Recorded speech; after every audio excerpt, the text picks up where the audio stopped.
प्यारे बच्चों, नमस्ते। आज हम पद परिचय के अंतर्गत अव्यय हैं उसके बारे में विस्तार से पढ़ेंगे। अव्यय जो हैं वे अविकारी शब्द हैं। इसकी परिभाषा समझिए बच्चों। जिन शब्दों के रूप, लिंग, वचन, कारक और काल के अनुसार नहीं बदलते हैं तो उन्हें अव्यय या अविकारी शब्द कहते हैं। अव्यय के 5 भेद हैं।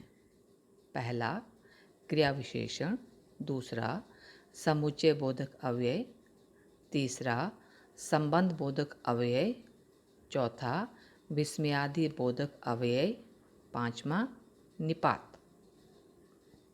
पहला क्रिया विशेषण।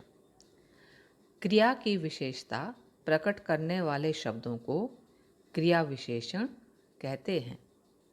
इसके 4 भेद हैं। पहला रीतिवाचक। जिन क्रिया विशेषण शब्दों से क्रिया की रीति अर्थात कार्य करने का तरीका, ढंग, शैली का पता चलता है तो उसे रीतिवाचक कहते हैं। इसका उदाहरण है धीरे धीरे खाओ। तो बच्चों, इसमें धीरे धीरे को रेखांकित किया है तो वह है रीतिवाचक। कैसे खाओ? धीरे धीरे। दूसरा कछुआ लगातार चलता रहा।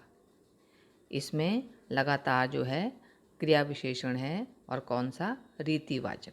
तो पद परिचय में आपको लिखना होगा रीतिवाचक क्रिया विशेषण।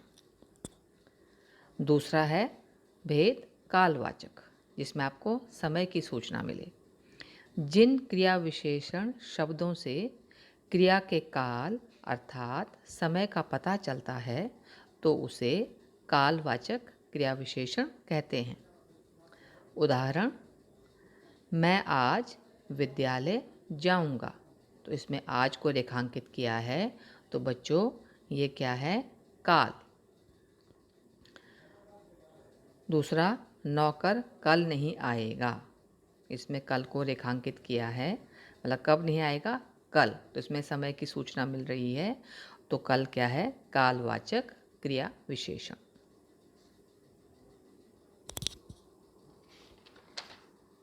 तीसरा है स्थानवाचक। जिन क्रिया विशेषण शब्दों से क्रिया के स्थान का पता चलता है तो उन्हें स्थानवाचक कहते हैं। उदाहरण, पहला बच्चे नीचे मैदान में खेल रहे हैं। तो कहाँ खेल रहे हैं? नीचे। तो जानकारी मिल रहा है हमें स्थान, तो स्थानवाचक क्रिया विशेषण। दूसरा, यहाँ आइए, आपसे कुछ कहना है। इसमें यहाँ को रेखांकित किया गया है तो ये है स्थानवाचक क्रिया विशेषण। इसका चौथा भेद है परिमाणवाचक।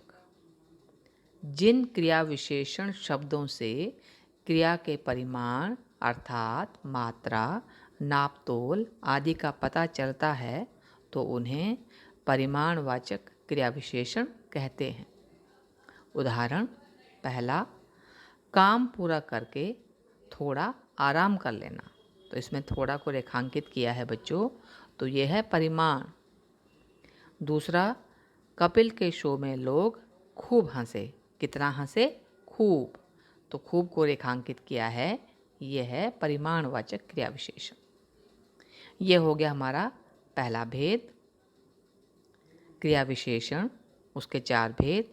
अब दूसरा है समुच्चय बोधक अव्यय। ऐसे अविकारी शब्द जो 2 या 2 से अधिक शब्दों, वाक्यांशों अथवा उपवाक्यों को जोड़ते हैं तो उन्हें समुच्चय बोधक अव्यय कहते हैं। इसे हम योजक भी कहते हैं, जिसे आप अंग्रेजी में कंजंक्शन भी कहते हो।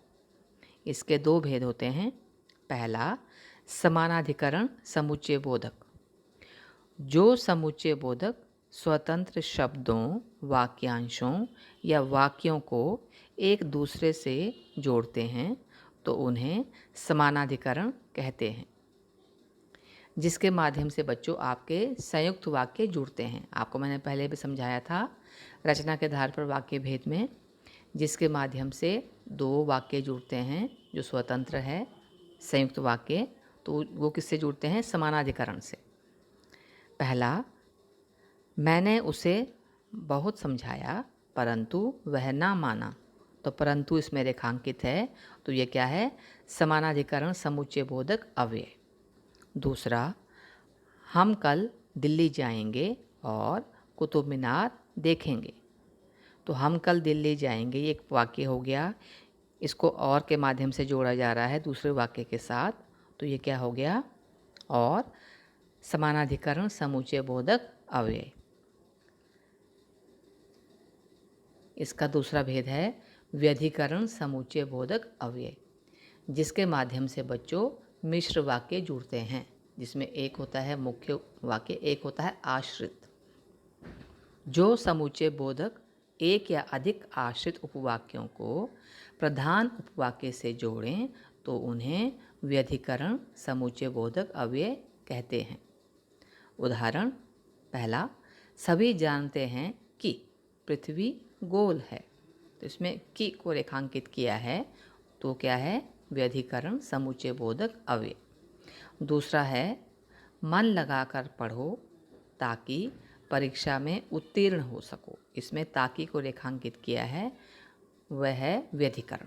तो इसके दो भेद हैं ये। अब तीसरा है संबंध बोधक अव्यय। जो शब्द संज्ञा और सर्वनाम शब्दों के साथ जुड़कर उनका संबंध दूसरे शब्दों से बताते हैं तो उन्हें संबंध बोधक अव्यय कहते हैं। उदाहरण पहला, अनुशासन के बिना देश की उन्नति संभव नहीं, तो इसमें बच्चों के बिना उसको रेखांकित किया गया है, तो वह क्या है? संबंध बोधक अव्यय।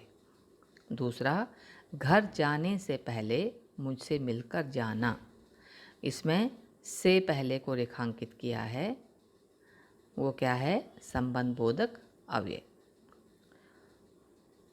ये हो गया तीसरा भेद। अब चौथा है विस्मयादि बोधक अव्यय। जिन अविकारी शब्दों से हर्ष, शोक, घृणा, आश्चर्य, दुख, भय, चेतावनी आदि मनोभाव प्रकट होते हैं तो उन्हें विस्मयादि बोधक अव्यय कहते हैं। उदाहरण, आह, उपवन में सुंदर फूल खिले हैं, इसमें हर्ष, खुशी का भाव, तो आह को रेखांकित किया है, तो ये क्या है? विस्मयादि बोधक अव्यय। और इसमें कौन सा भाव प्रकट हो रहा है? हर्ष का या खुशी का। तो इस पद परिचय में आपको बस ये दो ही चीज़ें लिखनी है, विस्मयादि बोधक अव्यय और दूसरा खुशी या हर्ष का भाव। दूसरा, शाबाश, तुमने विद्यालय का नाम रोशन किया है, इसमें शाबाश को रेखांकित किया है, इसमें भी बच्चों हर्ष का भाव प्रकट हो रहा है। तीसरा, छी, यहाँ के लोग खुले में कूड़ा फेंक देते हैं, इसमें छी को रेखांकित किया है, तो देखो छी, तो इसमें घृणा का भाव है, तो संबंध विस्मयादि बोधक अव्यय और दूसरा क्या लिखेंगे आप? घृणा का भाव। पांचवा, इसका जो भेद है अव्यय का, निपात, जो आपने पहले भी पढ़ा था बच्चों, निपात। वे अविकारी शब्द जो वाक्य के अर्थ को बल तथा तीव्रता प्रदान करते हैं तो उन्हें निपात कहते हैं। कुछ निपात हैं बच्चों, ही, भी, तक, तो, केवल, मात्र, भर आदि। जब वाक्य में किसी बात पे जब हमें बल देना होता है, वाक्य को प्रभावशाली बनाना होता है, तब निपात का प्रयोग होता है। पहला उदाहरण, यह कार्य आज ही किया जाना था, देखो आज ही को रेखांकित किया है, सो बल दिया जा रहा है, तो ये क्या हो गया? निपात। देखो इसको साधारण वाक्य, यह कार्य आज किया जाना था, तो इसमें मतलब बल नहीं दिया गया है, इसमें निपात नहीं है, लेकिन जब हम इस वाक्य को बोल रहे हैं ये कार्य आज ही, तो बल दिया जा रहा है, स्ट्रेस किया जा रहा है, तो क्या हो गया? वो ही निपात। तुम भी उसके साथ चले जाते, तो भी जो है वो निपात है। तो मुझे पूरी उम्मीद है कि आपको जो अव्यय हैं वो समझ में आ गए होंगे। बच्चों, इसमें आपको एक बात का ध्यान रखना है, अव्यय का जब आप पद परिचय करोगे, क्योंकि ये अविकारी शब्द हैं, इसमें लिंग वचन कारक हमें कुछ नहीं लिखना है। पद परिचय में आपको क्या लिखना है, पहला क्रिया विशेषण है तो कौन सा भेद है, और दूसरा किसकी विशेषता बता रहा है। संबंध बोधक है तो दो शब्दों के बीच जो संबंध बता रहा है, दो वाक्यों में संबंध बता रहा है, वो लिखेंगे, और एक लिखेंगे संबंध बोधक अव्यय। इसमें आपको ना लिंग लिखना है ना वचन, क्योंकि ये अविकारी है तो इसमें लिंग वचन नहीं आते हैं। तो इसमें आपको दो ही चीज़ें लिखनी है। तो अव्यय का जो पद परिचय देना वो इतना मुश्किल नहीं है, कठिन नहीं है। विस्मयादि बोधक अव्यय में आपको क्या लिखना है, विस्मयादि बोधक अव्यय है, कौन सा भाव हो रहा प्रकट, खुशी का, शोक का, भय का, तो आप वो लिखेंगे।